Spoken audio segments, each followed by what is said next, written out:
Mr. Commodore, you just called me a traitor, sir. Nasa Facebook po, nasa social media. Sir, I didn't use the word traitor. Mr. Chair, with your permission. Buti tinulit mo, Commodore. Bago ka sumagot doon sa tanong niyang Juan, patapusin mo muna yung legislator and then you wait until you're recognized by the chair, okay? Yes, sir. Thank you. Thanks, sir. Please proceed. You said that you did not say that I am a traitor, but it is in the social media. Did you take an effort to clarify that so that you could not mislead people because they might believe that you have said that? It is only now that you are disowning this statement. Mr. Chair. Mr. Chair. Yes, sir. To the Honorable Marcoleta, sir.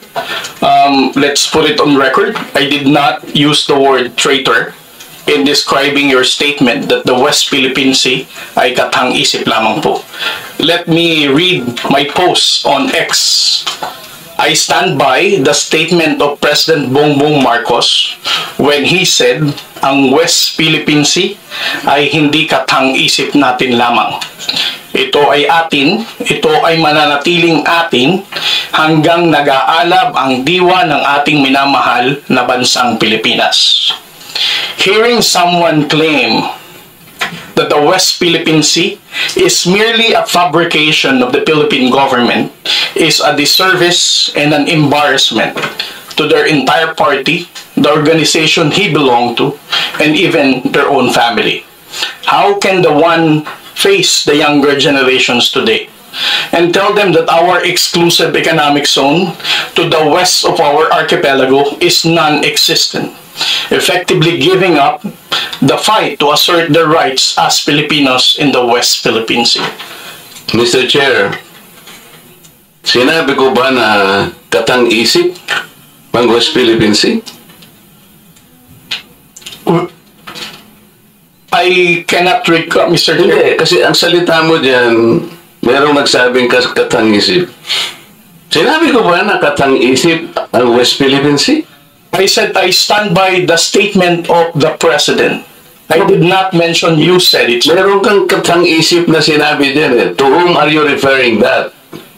No, sir. The katang-isip phrase was the President's statement during his SONA. I just merely restated the statement of President Bongbong Marcos. Kaya nga, when he you are now in SONA. Kaya mo lang nilabas yan after I said that there is no such thing as West Philippine Sea, but that is in context of the fact that it is not yet registered in the International Hydrographic Organization. Alam mo, Commodore, ang procedure. Tama. Mr. Chair? No, you have to answer, Mr. Chair. Alam mo yung procedure kung paano maitatala, kung paano natin papangalanan ang isang karagatan na tayo ang may-ari. You know the procedures, right? With respect to the 19th Congress who passed You have to answer my question, Mr. Chair. the Philippine Maritime Zones Act, sir, the West... Kindly repeat your question. You know, Commodore, the procedures on how we can register the name of a maritime area that we control or that we believe it is ours. You know the procedures on how to register. Okay. So, ano na po ba, nairehistro na po ba natin yung West Philippine Sea?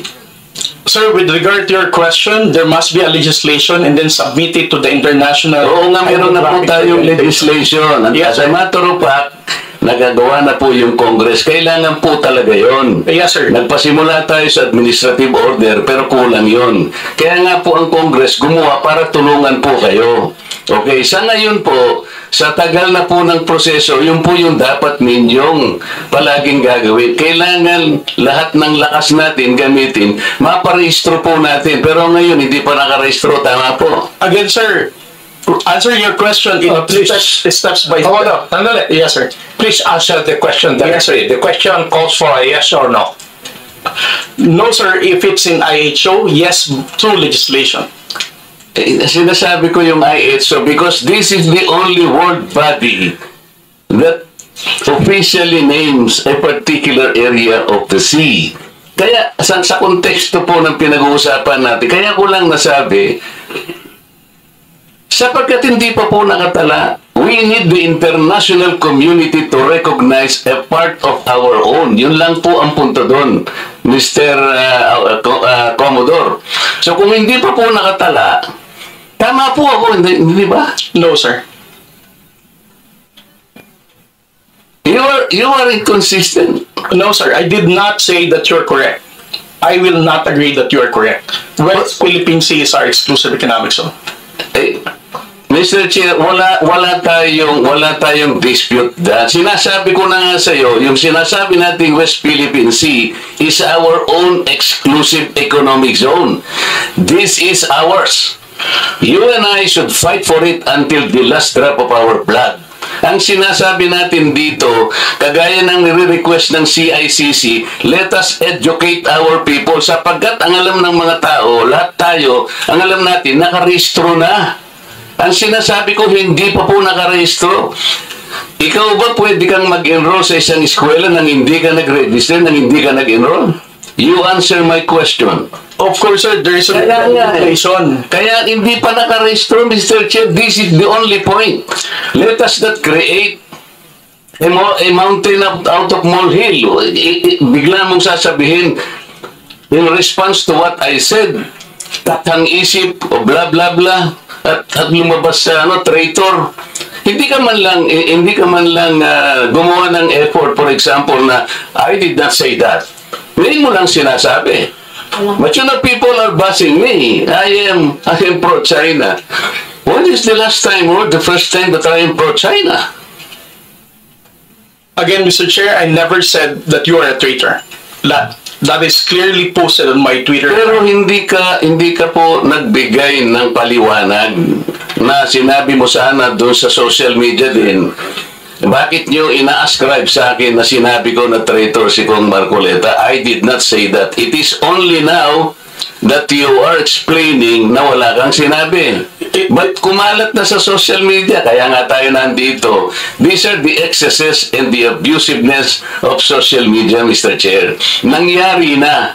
Kahit na ilang libong mag-explain ka dito, yung tao narinig na nila na ikaw ang nagsabi. Because meron ka pang litrato doon eh. Mr. Chair, nobody has ever asked me whether you are a traitor. This was only the first time that I was asked whether you are a traitor or not. You are not even aware na sa social media sumabog yun. Nandun yung litrato mo and they claim that I am a traitor. Ngayon ka lang nagpapaliwanag na I am not a traitor. Pero nangyari na yon.